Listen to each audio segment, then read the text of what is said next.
This is an interview of Dick Remley conducted by Collin Capurso on behalf of the Cobblestone Museum on July 17, 2026. Professionally, Mr. Remley led a printing company for decades, building it into one of the largest operations of its kind. He departed the company in 2000, with its sale following in 2009. Beyond his career, Mr. Remley has been a steadfast civic leader. He recently finished his term as president of the Rotary Club of Albion, an organization dedicated to community service and humanitarian work. He's also a major patron and advocate of the Cobblestone Museum, where he has played an integral role in organizing events, preserving its historic assets, and ensuring its continued relevance to the community. Mr. Remley, thank you for joining us today. Your perspective, spanning your professional leadership, civic engagement, and your personal history, offers an invaluable contribution to the historical record of this region. Honored to have this opportunity to document your story. Pleasure to be here. So to get us started here, regarding your early life, can you describe what growing up around here was like? What was the heart of the community back then? Okay, I'm going to correct you a little bit there. I didn't grow up here. I was born in Topeka, Kansas, and I lived there till I was 9. And then my family moved to Milwaukee, Wisconsin, a suburb called Brookfield. Both my parents are from Milwaukee, and my mother's family immigrated there in the 1850s. So they had a long-standing, and they wanted to get back to family. And I lived there until I was 26, went to pretty much through school to college at the University of Wisconsin. And I went to work for my father in a printing business, which I had done over summers after college. And then we're kind of looking to buy our own printing company. And the Eddy Printing Company, which was established here in 1881, was Dick Eddy was looking to sell, and things came together, and we bought that company in 1976, and we moved here in November of that year. And the first day I moved here, I met his middle daughter, Kim, and she asked me out on a date, and to go to a party. It wasn't a date. It was pretty. And anyway, you're in your 20s. I was 26, and she's a year younger than me. Anyway, and we went to party, and we got along pretty well, and one thing led to another. However, we dated for 9 years before we got married. We were like slow to pull the trigger, but she's told me a lot about growing up here. Small towns are different from where I grew up. It was very suburbia, and they're very transient. I mean, so you didn't know, and nor did you bother with family history, because there wasn't any there, okay? It was, Probably very, I guess, isolated in a way, or everyone's a little yeah, less connected in a way. Oh, totally. There's no connection. And we're here. That's always, I learned quickly that everyone knows each other. Everyone knows we're related, and you better watch what you say. It is true. Yeah, which that wasn't an issue where I grew up. It was a very rapidly growing suburb. When we moved there, it was 5,000 people. When we left 16 years later, it was 36,000 people. It grew very, very rapidly, and it's, like mostly residential. And how would you compare, based on your own experiences, from here in Albion, Orleans County, opposed to there? Whether it be community, the buildings that are out there, just kind of the general fabric or heartbeat of that area. Yeah, the heartbeat was one of tremendously rapid growth, trying to keep up with that growth that was going on. The schools, they were adding schools, they couldn't keep up. I mean, I graduated in a class of, I think it was about 400.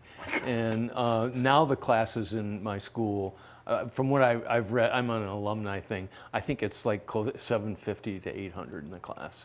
Mine was just about 120. So. And I can compare, I have two boys who both were raised here. Our oldest was born and raised here, and our youngest we adopted when he was 6.5 from Russia. So he spent, he lived here until he went away to school. And now we're on our third son. So, we have a 17-year-old living with us. We're guardians of. But anyway, I look at how they grew up, and there were, everybody knew what they were doing. And we knew Kim knew most of the teachers, and and they went to our church, and a lot of them, and you would always get, Drew did this or Sam did this. None of that existed where I grew up because there was just no familiarity. Which is so strange to think about.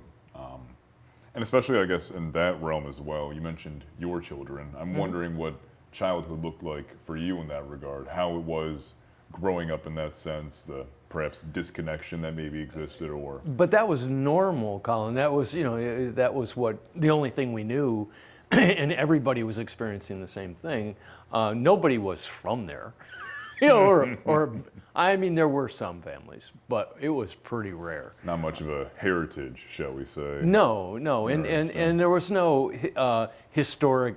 There's a historic train station in the. There's no village or anything, but there is an historic train station in like a crossroads where there is a store and stuff like that, and then this train station, which they have preserved the train station. They've moved it, but they've preserved it.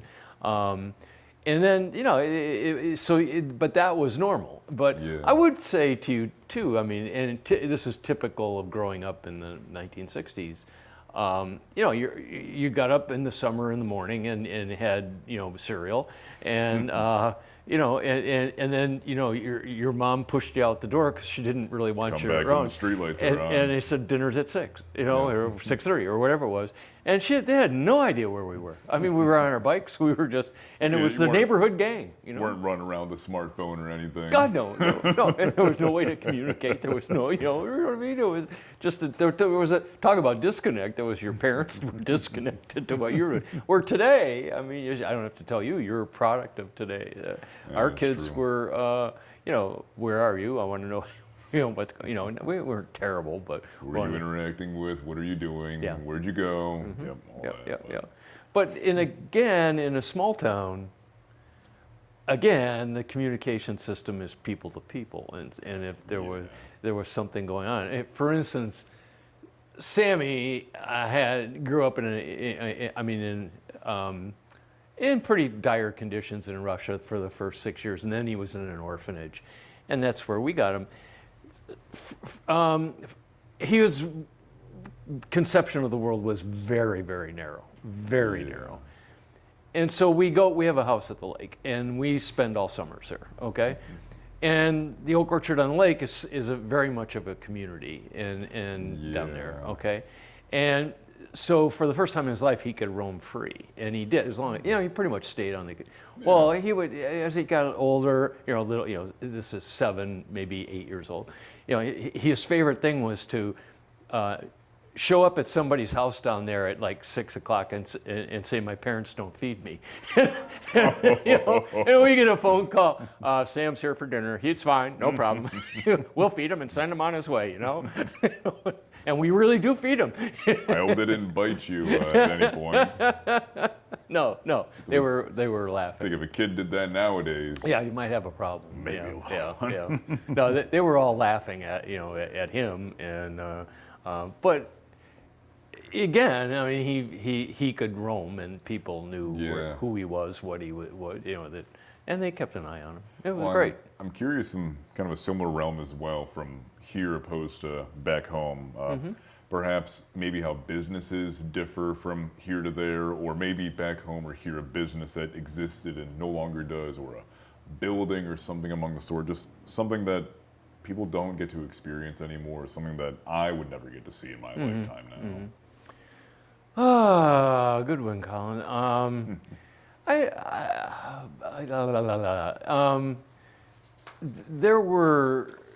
I'm sure there are businesses there that don't exist anymore, that were, like movie theaters. I've been back certainly a few times, and we would ride our bikes, and there was like a little strip mall thing in a village called Elm Grove, which was next to us, and you'd go down there and have cherry Cokes and buy baseball cards. Okay. For a nickel. Yeah. That was big, and. And that stuff, I mean, you don't do that. Yeah. My kids didn't have a place to do that.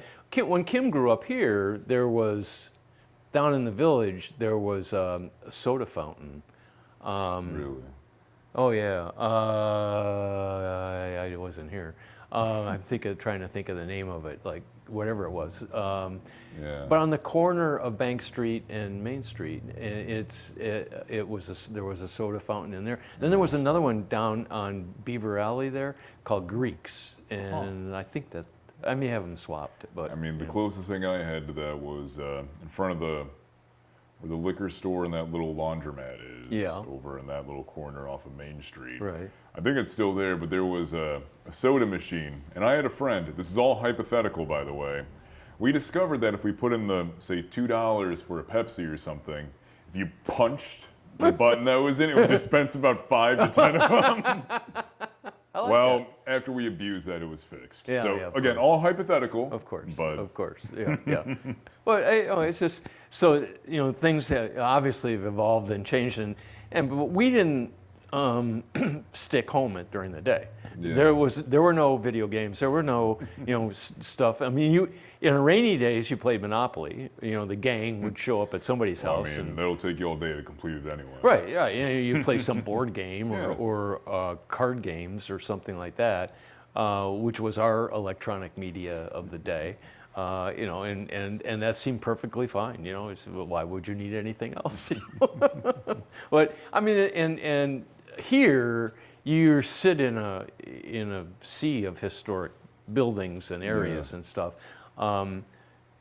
Remember that Wisconsin wasn't settled for another probably 50 years, 40 years, something like that. The state became a state in 1848. So, and this was what Albion was settled in 1820, something like that. 1820s, yeah. Something like Used that. to be known as Newport back in the Yeah, day. yeah, as well, which is Newport amusing to me. and whatnot. And there was, I don't know how.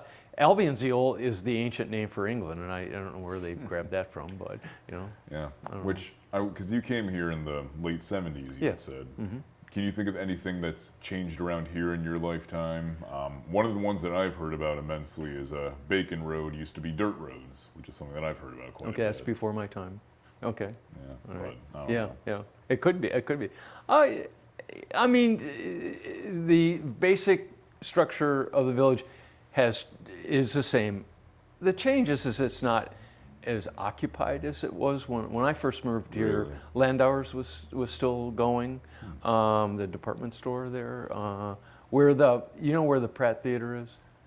Is this the one that closed down just a few years ago? Oh no, or it so? closed down. 'Cause I know there was a department store off of Main and Bank that used to be there, or Hardware, I think it was. There was a hardware store. Yeah, Yeah. it was in that old Ace building. Hardware. Yeah, it was on that corner basically. see. Landauer's department store was here for a long time, and it occupied the main floors of the Pratt Opera House, and I think upstairs as well was ladies or something stuff. But and that one, I mean, lost to Greased Mall and stuff like that. But that was here, and that was, there again. There was jewelry. I think there were maybe 2 jewelry stores. There was Newberry's, was down on Bank Street there. 5 and Dime. It was the Dollar General of it, or the Five Below of its day and stuff. Were you around for? I think it was the Albion Furniture Company. I think it was where the Pratt is now. Just about in that little area. That sounds really familiar. Yeah, it was on that. I believe it was on that corner with Beaver Alley, about where the Pratt is now. Yeah. 'Cause I know there's now the downtown browsery co-op Is there? kind of Yes, thing. yeah. So I think it was in that location. Could be. but- Could be. I have that name sounds familiar to me. But there was more stuff going on in the town club. I don't know if you know about that, but that was on the 3rd floor of what was then the Marine Midland Bank, which is Five Star Bank now. Okay. And the 2nd floor there was a kitchen. On the 3rd floor there was a bar and a racquetball squash court. There were. I knew about the racquetball. Okay, there were locker room, shower type things, and then there was a kind of a room with pool tables and stuff, and then like a dining hall type, dining area. My rehearsal dinner was there. It was quite a thriving quite a thriving place in my early years of being here. Yeah, you know. especially sounds like Main Street actually had businesses that didn't die after 2 years. It did, you know, Yeah. and I mean, the old guard kind of hung out at the town club. They'd have lunch there and then play gin rummy until, well, they got tired at 2. You know, and then, Unbelievable. but all the old names, I mean, Yeah. would play down there. And that was going. They had, every Saturday night, they had a dinner thing, you know, and a lot of family, you know, I was a member for a while, you know, until it closed. But, you know, things have changed. You know, Yeah. you know, people aren't interested in that stuff anymore. A little more reclusive in some ways. Yeah, well, I mean, just, you know, later on, you want to talk about Rotary. When I joined, there were probably, round number 60, 65 members, and now there's 20. And Yeah, because I've been to a few of the meetings and yeah, you have, yeah, 12. barely even fills up anything. Right, Yeah, 12 just take up a people. table. That's it. Right. It used to be 60, 65 and that was 2010. You know, so it wasn't that long ago. Why do you think that may have shifted? Maybe. I think people, number one, don't have the family demands, work demands. I don't think people. It used to be that it was a lot of people that owned businesses in the village or in the area. They were in Albion. They could just take lunch, and that way it was a lunch meeting, so they could have lunch and go to this And meeting. some community involvement in Totally, one way. And, totally, yeah. right. And today, a lot, you know, not a lot of people don't work here.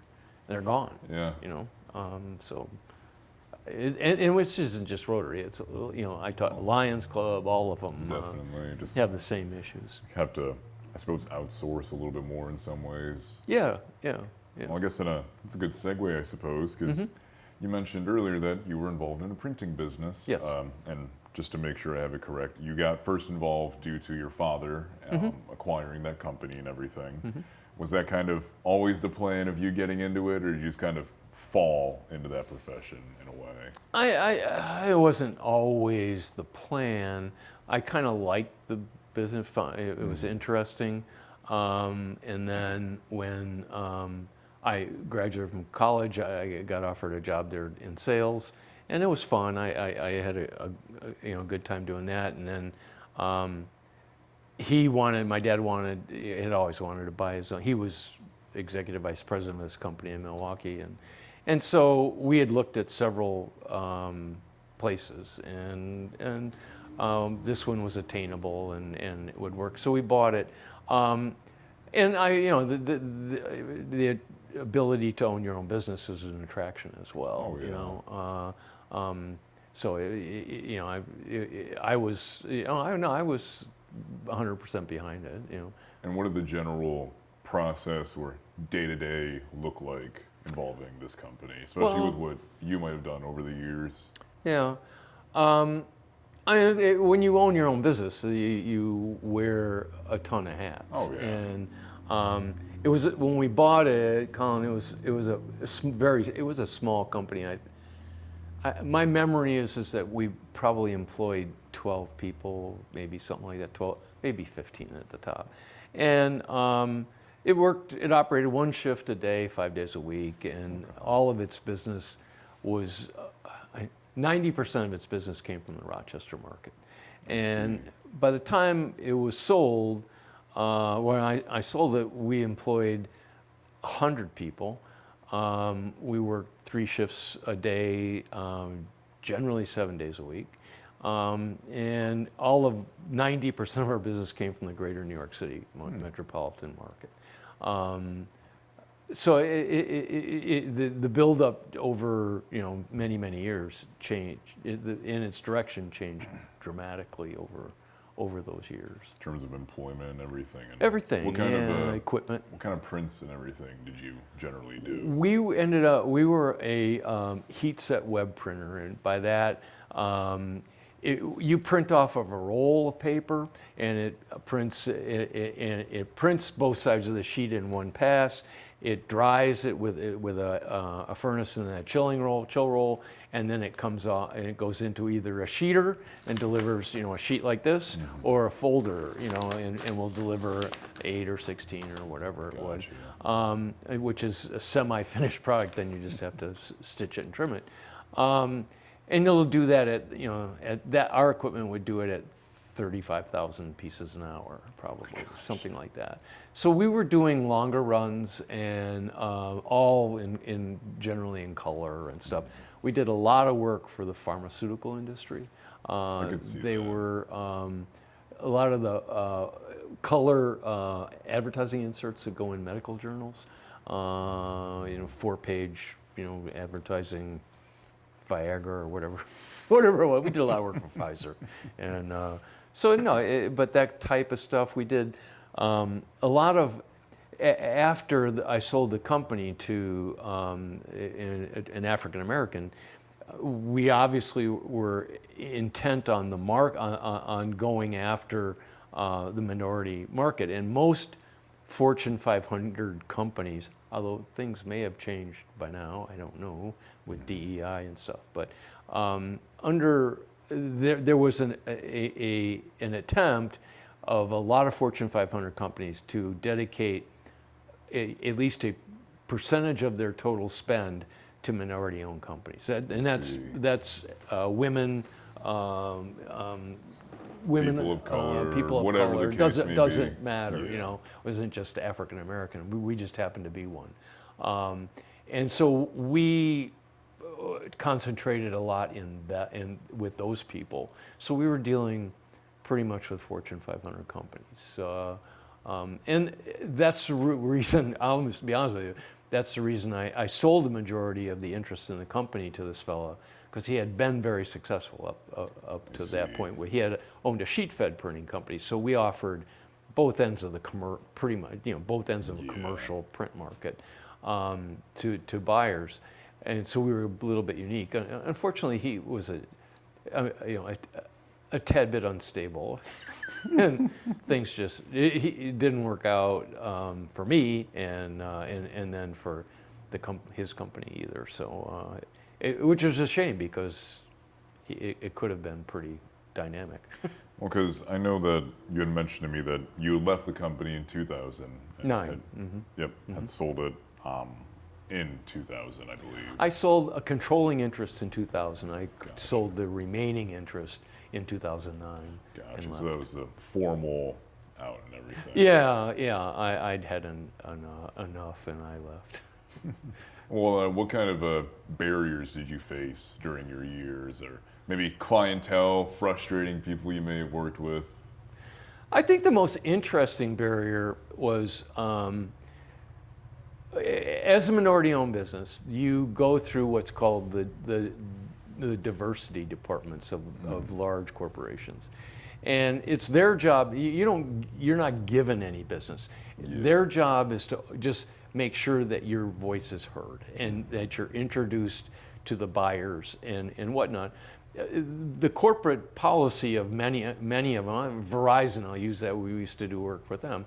They had a corporate policy, a goal to have 20% of their corporate spend with minority-owned companies. I see. And I was at a meeting with them, and they were struggling to get to 10%, because there just aren't that many minority-owned companies that you can chew up a lot of money with. I mean, you're talking Verizon. They're 10% of their spend is what, 50, 60, 70 million dollars. It's a lot of money. Okay. So anyway, they all face the same issue. And I think the most interesting part was I would go to some of these meetings, with my partner, who was black, and I can remember, and it worked both ways. I can remember being in a meeting where the buyer was black, and we sat down, and a minute into the meeting, he looked at me and says, "Why are you here?" And I said, "Well, we're partners." And he said, "I'm not talking to you. You're white. Get out." Wow. And so I left. Now, it also happened the other way. I figured as much. Yeah. It isn't a one-way street. And you know, you're talking, what amazed me is that you're talking sophisticated people, educated Yeah. people working for very successful Fortune 500 companies. I mean, extremely successful companies.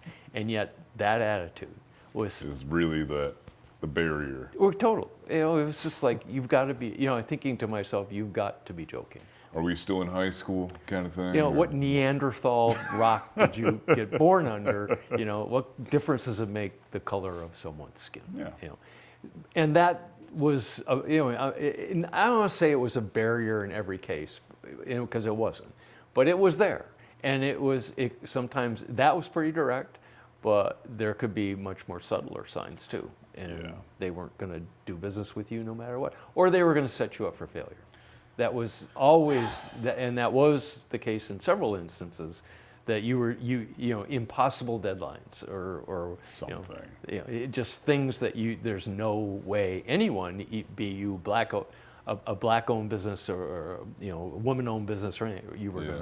gonna make it. Yes. Do you think any employees of yours or any people that worked for it kind of missed out on a fair chance because of that kind of thing, or maybe set up for failure with some of those other aforementioned barriers you included? Or I don't think that, because I mean, there's enough decent people out there, Yeah. you know, and you can kind of, like, you start to realize, well, there's really no sense in my spending much time with these that don't want to talk, you know, and stuff. I think, you know, we had grown quite a bit, and the reason I actually sold them is because I thought it could grow even more. And being you know, like a rural business and stuff, it can be difficult, you know. Yeah. But that gives you something unique, away from the being a commodity. I mean, you've got Yeah. something else that you can talk to them about, and they need beyond printing. You know, yeah. they need you because they're trying to reach some goals. Part of, from what I understand, is the company doesn't exist anymore. It does not, right? Do you know or have any idea what contributed to the decline of it or anything? Yeah, I do. Imagine some digital media played a role No, there. but- actually, digital media at that point did not play a role because we never competed with digital media because while it was there and certainly in use, they could not do the run lengths that we did. It was much shorter runs. They had, and I don't, Colin, I don't think it's probably changed a little bit, but still Yeah. it isn't efficient. I mean, you're printing, you know, 1 million impressions or something like that. You're not going to get that inexpensively with digital print. Yeah. So they never touched us. No, what happened was a strange thing because he owned both companies, and what he did was he faced a bankruptcy in the Rochester company. We never really closed. It just went down because he owned both of them. I see. And he was tied with the same bank. There's never anything here. I was gone about a year, Yeah. year Hands and a half. off at not this quite. point. I had no, and actually starting in 2000, when I sold the major, you know, the controlling interests, I didn't have a say either. You know, he had it all. And I think I am be kind here. I don't think. Choose your words wisely. Yeah. I don't think he was the best manager I ever met. So I see. you know. Anyway, but his decisions were his. You know. Yeah. You know, he had to, so he needed to own them, and he did. And then around here in Albion, we've talked about it briefly, but you've been a member of Rotary for a long period of time. You recently just finished your term as president of Rotary. For someone we can take, for example, that has never heard of Rotary, how would you explain what Rotary Club of Albion does, what their mission is? Sure. I mean, this is my second stint as president, and Rotary is a service organization. It's worldwide. Its goal is to do, you know, be in the service of the community, not only in which you live, but in the world in which you live. For instance, from a worldwide standpoint, Rotary has led the charge to eliminate polio in the world. And there are only The last time, which was probably a year ago that it was reported, there were like at the most 10 cases in the world Yeah. reported. It's been down as low as like 5 or 4, but Pakistan and some remote areas in Indochina type area have issues. You know, with Pakistan, inoculating for polio is like religiously can be a problem for some in some areas.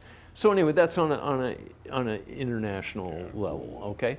Also, we've contributed money and sponsored a guy, Tim Archer, from school, from the Albion school system, to work. We've built wells in Central America, provided the funding. Yeah. In Central America and in Pakistan, and we've built schools in Central America. Now, when I say schools, it's a one-room bricks. Yeah. Something small, but very small. a school. But it's in a remote area that they don't have anything. Something to provide education. Exactly, And everything. exactly. And I know that alongside the school system as well, that you sometimes will grant scholarships to graduating seniors. We do have, I think, Collin, it's 3 permanent scholarships. Yeah. One's from my father-in-law, Dick Eddy, Ed Archibald, Kurt Lyman, maybe.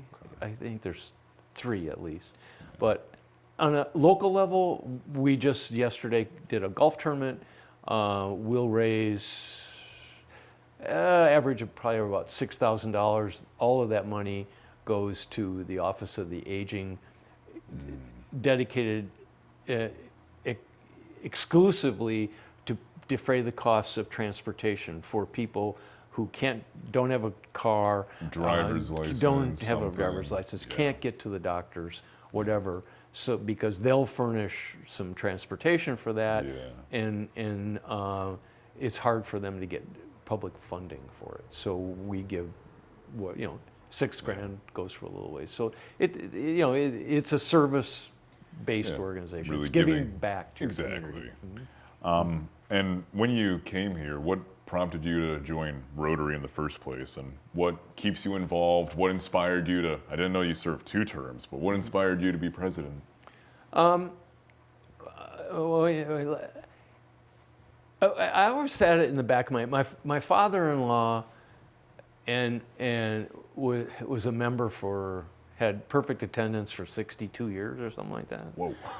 I don't have anywhere near that. Nothing. Maybe 6 months. But anyway, no. And his father, Kim's grandfather, was the same. I mean, I think Kim's grandfather may have been a founding member of Rotary. I think. In the 20s, I think is when it was founded. And after in 2009, after I retired, I'll be honest with you. I mean, I think in my mind, I think that Kim and I have been blessed with. We have a great marriage. This year will be 41 years, and we haven't done too bad. And we have at the time we have 2 great children, and Kim has always been involved in the community a lot. I was involved with work, but I thought, we need to give back to our community to make it a little bit stronger. As you probably know, I worked with the library. I ran that campaign to build the library, and that was sort of the beginning of it for me, to be involved with the community. And then I ran for, at the time it was a council person for the town of Albion, and I've been supervisor for 10 years or something like that. Anyway, so I think it was a conscious decision to what are the routes that you can take to give back, to make something better in your community. The library was one, okay? Rotary is another. It's a way that you can enhance somebody else's life. Really a conduit in some ways, or something that filters in, goes out. And right. That's a beautiful system. And then, I mean, even working here with the Cobblestone, it's probably not a secret. I think I joined in 2012, maybe 14, I don't remember. And it kind of the museum had been bouncing around Yeah. kind of rudder, and I mean, with good people, but good Well, I know intentions. that financially it was very much in the red around that point. It was going to go out. Yeah. Okay.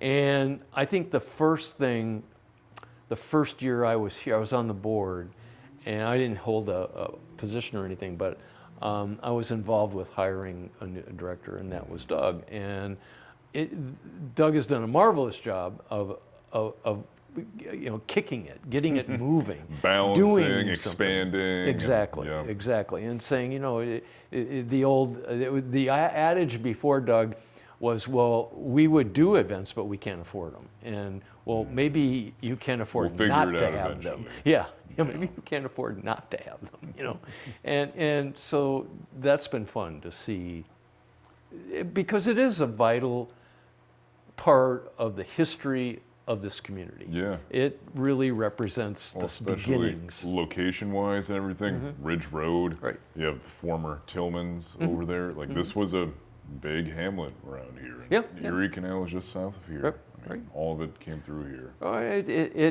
But in the cobblestone construction and whatnot, it's unique to the animal kingdom, so to speak, And it just, well, why wouldn't you want to preserve it and enhance it and let people know? You mean to tell me you didn't want a Dollar General over here? I didn't. But those were some avenues that I could do what I thought might make things better, I guess. Yeah. And do you think that part of your experience in the print business helped you become a member of Rotary and serve as the president of Rotary for a period? Sure. I mean, I Some leadership elements, maybe. it didn't. Yeah. Didn't really transpire through as much as you thought. Well, it didn't scare me to be, president of Rotary, or I've been president of this for a term. That doesn't. I've had to do worse. And what did a president of Rotary look like for you? Well, you are in charge of. Now it meets twice a month.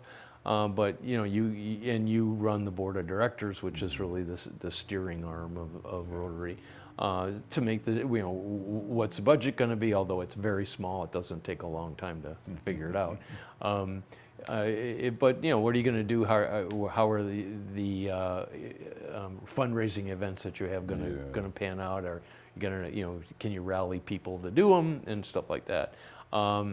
So it's just it's a job of pushing and trying to get people to respond and whatnot. And it's a small group, so it's hard. But it was easier, I think, in my first term because there were more people to choose from. It was Now, probably the double. real important question to ask about Rotary here, because nowadays you meet at the tavern. What is the best meal that you've been served during any of these meetings? I think this is the most important question I could ask. You're right. Well, it's actually the best thing about it is the wine and the little shot glasses. Were you there last night? I was there last Were you night. with Bill? Was he there? Sure I was. Okay. Yeah. We're bad in the summertime because we're at the lake, so we don't come down as much. Well, I miss it. Every Thursday, him and I. Yeah. Guaranteed. Oh, we'll be there. We have next Thursday coming up. Okay. Well, we'll see. And let's see. You mentioned with Rotary which I didn't know, that you've, on the international level, helped build schools and everything around here.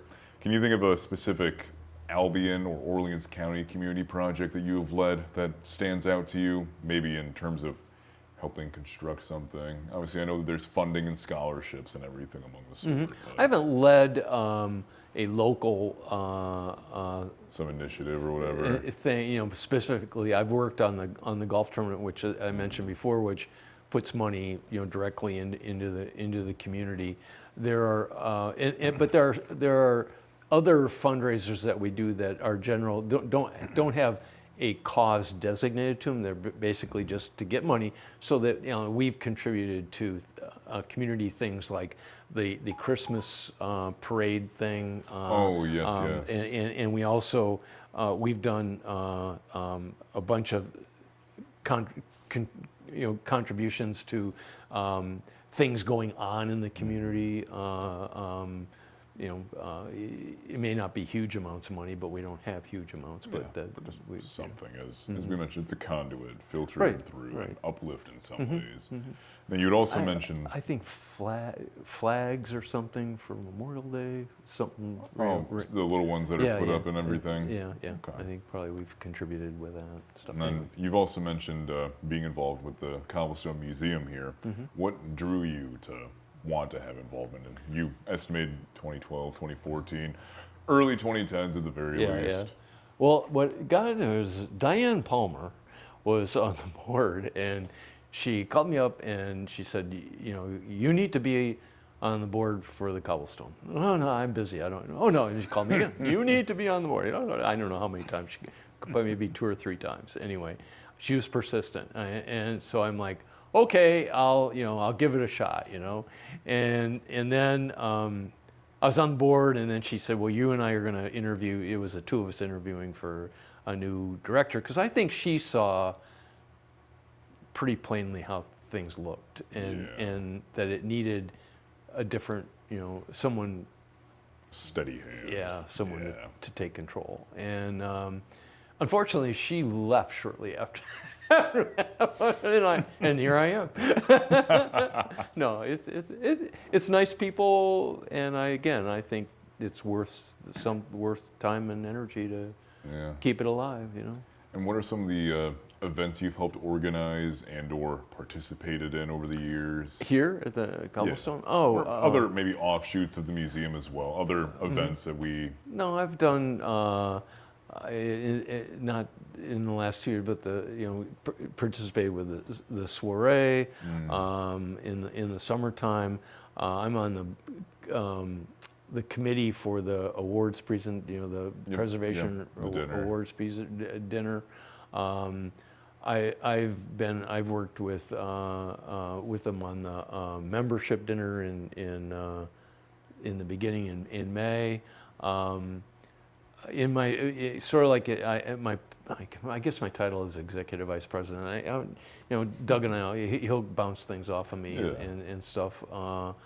See what if you think when the preservation awards dinner came, he and I talked about that, and I thought it was a really great idea to, another way to get the museum some recognition in the community that it lives in. Which leads me very nicely into my next question, so thank you for that.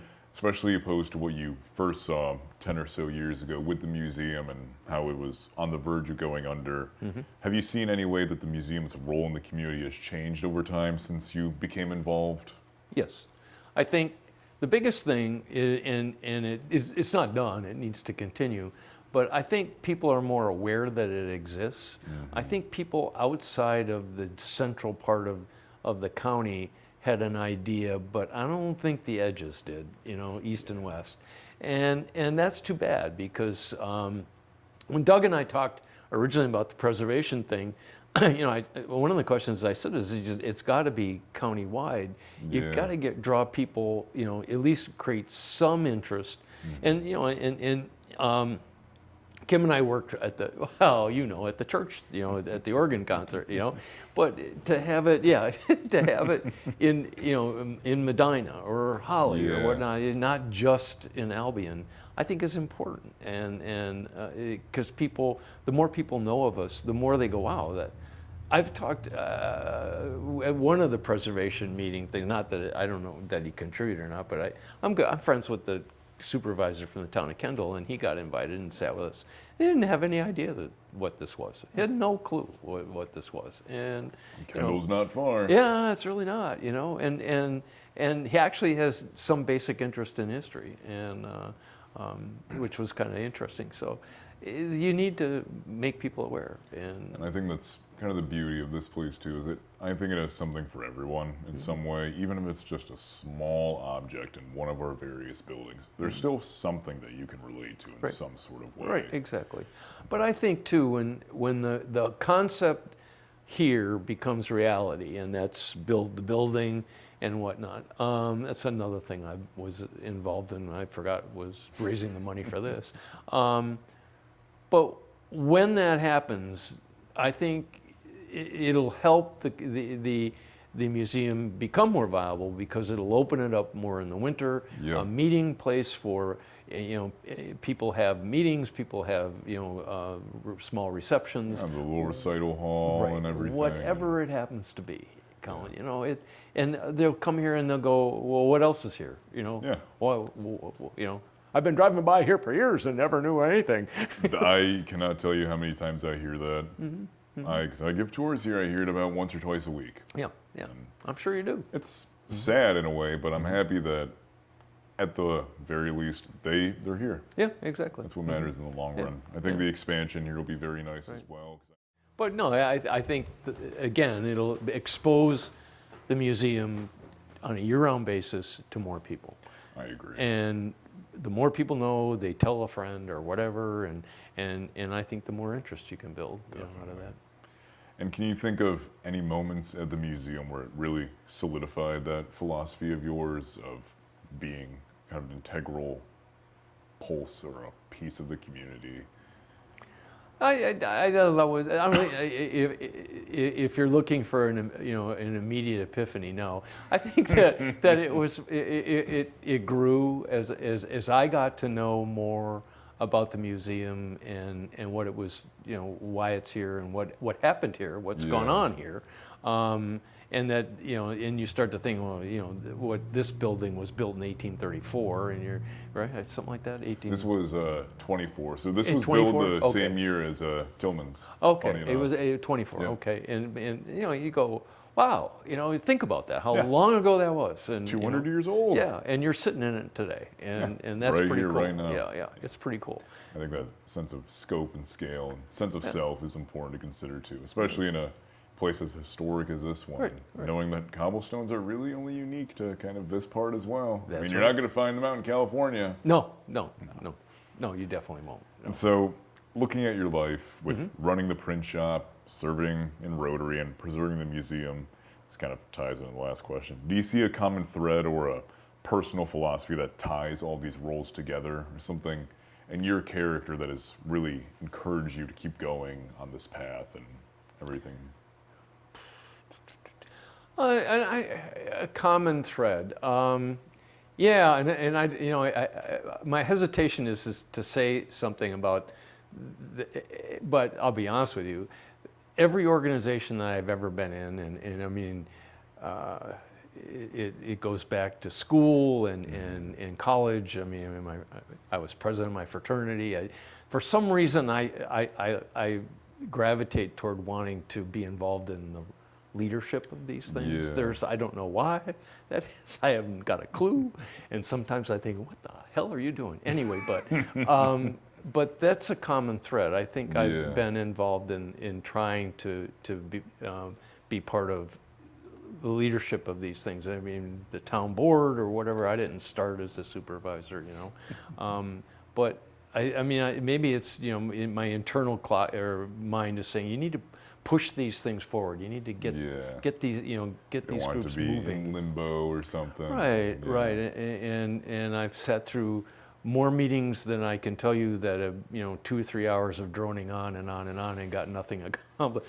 Like a lecture sometimes in college. Yeah, I wouldn't be familiar with that at all. Yeah, no, I know you wouldn't. Yeah, but so no, but that, and I don't mean to be going like this because it's really literally No, not. but the work is important. But there's a lot of people that don't want to take that on, and in fact, most people, you go around the board, and there's 16 people, and you can't get someone who really wants to be the president of the place. Okay, and that's typical of most places that you know. I think in that regard, it's important to ask as well that being here has been really a big stage in some of your professional life, quote unquote, your service and your contributions here. What do you hope people will say about your contributions to this community, maybe say 50 years from now? Oh, I don't. I don't have any hopes. It's not. I know what I've done. And that's enough for you. Yeah, really. You know, I'm comfortable in my own mind of, you know, of contributing to the community And you know the work you've done, and you've seen the results of it. Right. It's very important. Exactly. And what's one lesson from running not only a workforce as a printing company or acting in a leadership role around here that you think that maybe people today could learn from and understand to better equip themselves as leaders in their own respective roles? I think people shouldn't be afraid to get involved, and I think there is a tremendous amount of people who are afraid that they'll be embarrassed or they'll, you know, or whatever whatever it is, Collin. You know, so I don't want, you know, I don't want to do that, so I will never get involved, and I think they're missing out on some really gratifying things. Some of this is the same with Drew, with Sammy. You know, if you're afraid to get involved, then some kid misses out on a chance at life. And believe me, those two kids came from nothing. Okay, and if you know, and they deserve to have a shot. Yeah. But if no one wants to take the risk, you know, in their life and do something that people go, boy, you're crazy. I mean, I'm 75 years old, and sure, I'm crazy, but I'm willing to take the risk, okay? Because some kid deserves a shot. Exactly. Okay, that's and people don't want to do that. People don't want to. They want to be safe. They want to play it cautiously and everything, you know.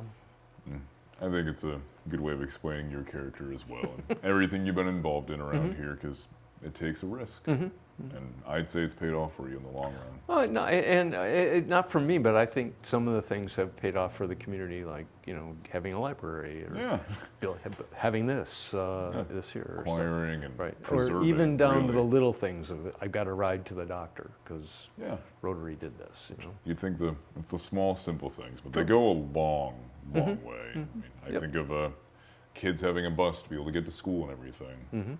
Some kids struggle to get to school, and having that as an available thing. Right.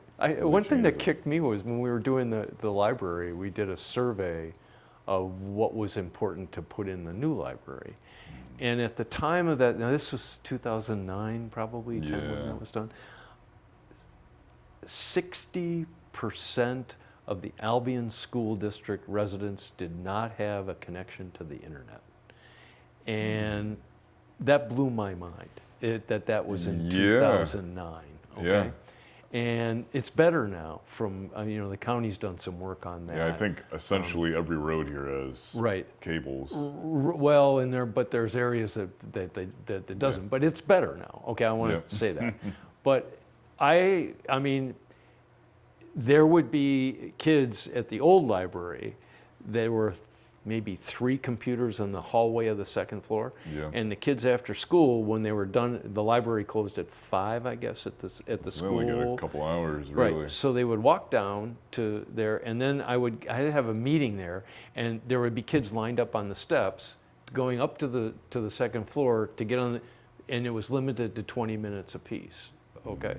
But that was the only. I mean, and you go, wait a minute. This is so wrong, you know. Because I'd say the Hogue now has tons of Oh, computers. that was the number one thing that we got a grant from the Gates Foundation for computers and connections and stuff. But to answer, I mean, that was like, you know, wow, that is really important. And if we're going to compete with anybody, and it changes everything too.